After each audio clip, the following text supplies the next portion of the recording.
담장에 앉아있는 일본인의 처세술과 말장난. 처세술을 뜻하는 영어는 담장에 앉아있는 사람입니다. 펜시지터 혹은 온 더 펜스 가드겠지요. 처세술을 말하는 영어입니다. 이쪽도 아니고 저쪽도 아닌 경계선에 속하는 담장에 있는 행동 등을 말하지요. 한글에서는 회색 분자라고 합니다. 처세술은 그리 좋은 뜻으로 보지 않는 것 같군요. 일본인이 처세술로 사용하는 말로는 주로 두 문장이 쓰입니다. 기억에 없다 라는 말과 함께 그레이데스 일것입니다. 기억에 없다라는 말은 주로 정치인이나 고위급 공무원들이 국회 혹은 기자들 앞에서 사용합니다. 사실을 말하면 곤란할 때에 쓰는 말이지요. 거짓이 발각되면 더욱 큰일이 되므로 위기 탈출용으로 사용합니다. 기억에 없다고 말하면 그 뜻은 사실을 말할 수 없어 라는 뜻이지요. 재판에서도 거짓말 하였다고 비난받을 일은 없지요. 그 당시는 기억하지 못했다고 하는데 무슨 수로 거짓말 했다고 하겠습니까? 그레이데스는 보통 사람들도 사용합니다. 대화 중에 그레이데스 라는 말을 들을 때가 종종 있습니다. 그레이는 영어로 회색을, 데스는 입니다. 윗뜻이지요. 여러분이 만일 일본인으로부터 그레이데스를 들으시면 그 뜻을 잘 알아들어야 합니다.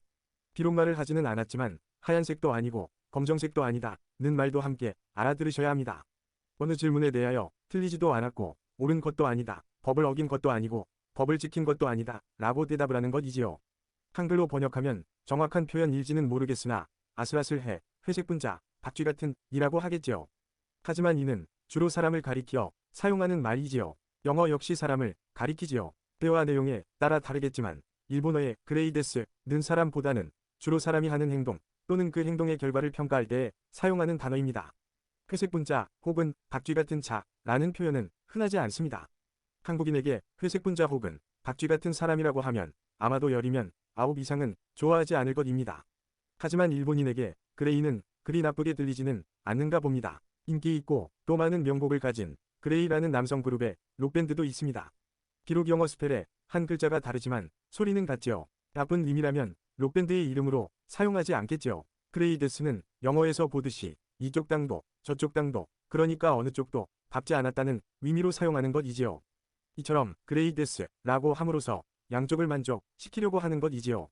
그리고 상대를 안심시키는 결과를 얻기도 하지요. 후일 어떠한 문제가 생기더라도 얼마든지 발뺌을 할 수 있고요. 책임은 자기 편한 대로 납득해버린 상대에게 있는 것이지요. 상대를 실망시키지 않으려는 그래서 똑 부러지는 표현을 피하는 일본인의 습관에서 생긴 처세술의 용어인 셈이지요. 법에 저촉되지 않을까 하면 그레이데스라는 답을 들을 때가 있습니다. 법을 지키는 것은 아니지만 그렇다고 해서 법을 어기는 것도 아니다. 여러분은 이러한 대답을 어떻게 이해하시겠어요? 특히 정치인들이 국회에서 답변을 할 때 자주 사용하는 수법이지요. 그들이 가장 많이 사용하는 단어가 있다면 아마도 기억에 없다 이것입니다. 가끔은 국민을 향하여 성심을 다해 해명하겠다는 총리 혹은 장관들이 있습니다. 하지만 필요한 핵심은 다 빼고서 불필요한 단어들을 나열하기도 합니다. 답변서를 작성한 비서들의 머리가 좋아서 그러는지 나빠서 그러는지는 모르겠습니다. 그저 마음을 다해서 성실히 답변하겠다는 말만을 반복할 뿐이지요. 답변을 오랫동안 듣다 보니 청중들은 자기 논리를 잃어버리고 말지요. 가끔은 어설픈 답변임에도 불구하고 이를 받아들이고 마는 멍청한 일이 생기기도 합니다. 이런 어처구니 없는 일이 자주 목격되는 곳이 바로 일본의 국회의사당입니다. 흔히 이러한 현상은 신흥 종교의 세계에서 벌어지는 일이기도 하지요. 머리가 차갑고 논리적이며 학식 있는 분들이 무식한 사람의 설교를 한두 시간 듣습니다. 그리고 자신의 논리를 잃어버리고 맙니다. 설파하는 사람의 뜻대로 마음이 열리고 말겠지요. 여러분은 주변에서 이러한 경험을 가진 분들을 보지 않나요? 이것을 말버릇이라고 할까요? 아니면 말장난이라고나 할까요? 아니면 일본인의 처세술이라고 할까요? 하여튼 이러한 언어 습관은 일본인 사이에서 뿐이니라 국제적인 외교 관계에까지 이어집니다. 특히 한일 간의 외교 협상에서는 무척 유효한 수단이지요. 일본어로는 분명한 뜻의 단어를 피하여 일본 측에 유리한 표현을 사용합니다.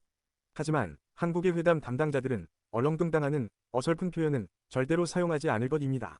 예스와 노를 분명히 말할 수 있는 머리가 명석한 인재들이 한일 회담에 임하였을 것이고요. 그리고 한국과 일본은 국민들을 향하여 서로 다른 이해와 설명을 합니다.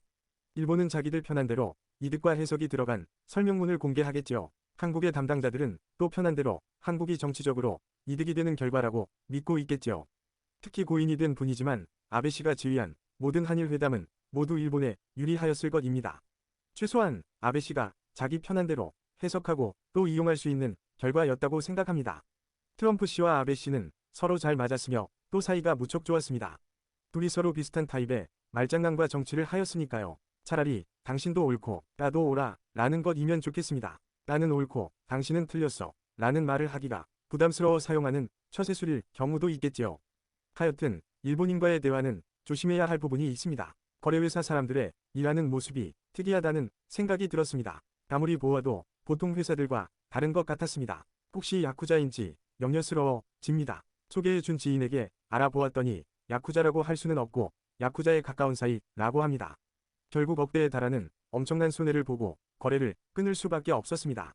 하여튼 일본인이 사용하는 언어 습관은 이와 같은 경우가 많이 있습니다. 분명한 태도와 표현을 피하는 것이 예의라고 생각하기 때문인지도 모르겠습니다. 조금 위식이 있는 사람은 일본의 식민 통치에 대하여 옛 군부가 자행한 일이라고 합니다. 일반 국민과 군인들을 분리해서 말합니다. 일본 국민도 군부로부터 피해를 당했다고 말합니다. 그래서 일본 국민은 가해자가 아닌 피해자라고 하는 근거를 마련합니다. 그리고 세계에서 유일한 원폭의 피해국이라고 큰 목소리를 낼 수 있는 것이지요. 그때에 조심하라고 했잖아요. 그 사람들 야쿠자라고 했잖아요. 라고요. 자민당과 통일교와의 관계에 대하여 자민당은 철저하게 이러한 회색 전략을 쓰고 있습니다. 제일 먼저 조사받아야 할 대상은 아베의 사무실과 비서들 그리고 아베파에 속한 자민당 위원들 일것입니다. 하지만 이미 고인이 되었다는 이유로 아베의 사무실은 조사 대상에서 제외되었습니다. 그리고 말장난 즉 그레이데스를 사용합니다. 단어를 사용한 언어 습관, 일종의 말장난을 합니다. 조사는 점검이란 단어로 통일교와의 관계는 접점이란 단어로 표현하는 것입니다. 조사가 아닌 자기 점검입니다. 어떠한 결과가 나와도 굳이 책임 있는 행동을 하지 않아도 될 것입니다. 통일교와 관계를 가진 것이 아닙니다. 통일교와 아주 적게 접촉되는 부분이 있었던 것이지요. 그렇게 해서 작은 일로 포장되게 하고 지지층에게는 계속 지지할 근거를 제공합니다. 자기가 자신을 조사한다는 것이 코미디가 아닐까요? 이해할 수 없는 것은 이를 문제시하는 사람은 매우 적습니다.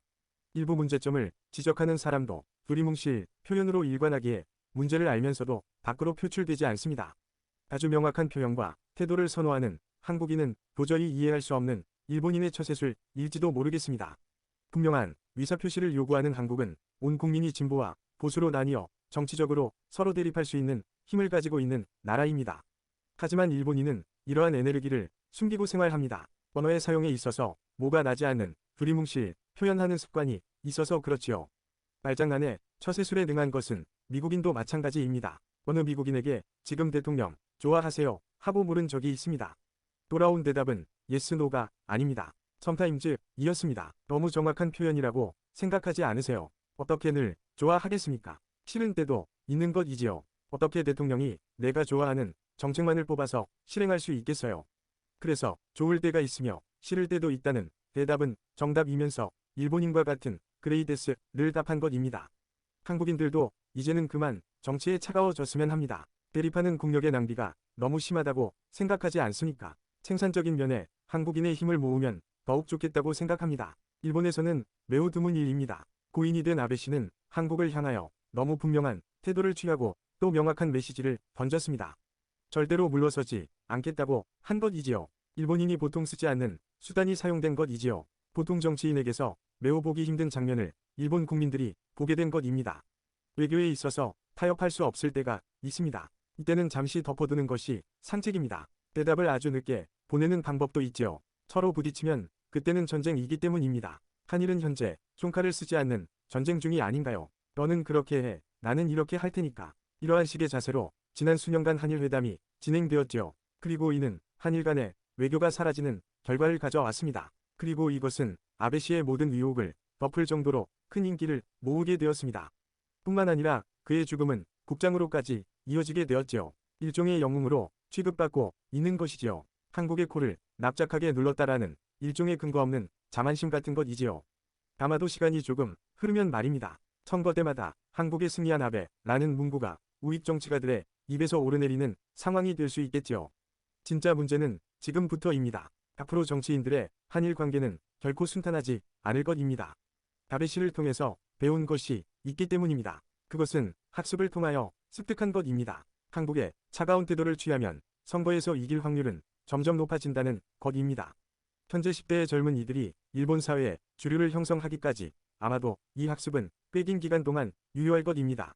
결국 아베 씨는 한일 관계에 커다란 암초를 제공한 것이지요. 무척 걱정됩니다. 당분간 정치인들의 한일 관계는 결코 순탄하게 진행되지 않을 것입니다. 어느 쪽도 양보하지 못하는 상황이 계속되겠지요. 양국의 국민들의 위사는 전혀 상관없습니다. 지지율과 선거라는 거인 앞에서 양국의 정치인들은 옳고 그름은 물론이고 물불도 가리지 않겠지요. 나라의 앞날보다는 지금 자기들의 권력 유지가 매우 현실적인 것이지요. 미국의 대통령 중에서 재임 시 지지율이 매우 낮았던 대통령은 지미 카터 씨일 것입니다. 보기 드물게 재선에도 실패한 정치인입니다. 하지만 지미 카터 씨는 대통령으로 있으며 향후 50년간 미국에 영향을 미칠 세계의 나라들과 인물에 대한 예측 조사와 자료를 남기었습니다. 이후에 미국 대통령들은 이 자료를 매우 유용하게 활용할 수 있었지요. 그 자료가 매우 훌륭하여 그 당시에는 술주정뱅에 지나지 않았으나 후에 러시아의 대통령이 된 보리스 엘친에 대한 정확한 인물평도 있었다고 합니다. 한 나라가 성장하기 위하여는 처세술에 능한 사람도 나쁘지는 않겠지요. 하지만 이처럼 미래를 바라보는 정치가가 더욱 필요하다고 생각합니다. 이상으로 일본을 알면 한국이 보이고 한국을 알면 일본이 보인다. 제10회 명확하게 표현하지 않으므로 예의를 지키려는 일본인의 처세술과 언어 습관으로 본 그레이데스에 대한 영상을 마칩니다. 지금까지 함께 하여 주신 시청자 여러분 감사합니다. 건강하고 즐거운 하루가 되시길 기원합니다.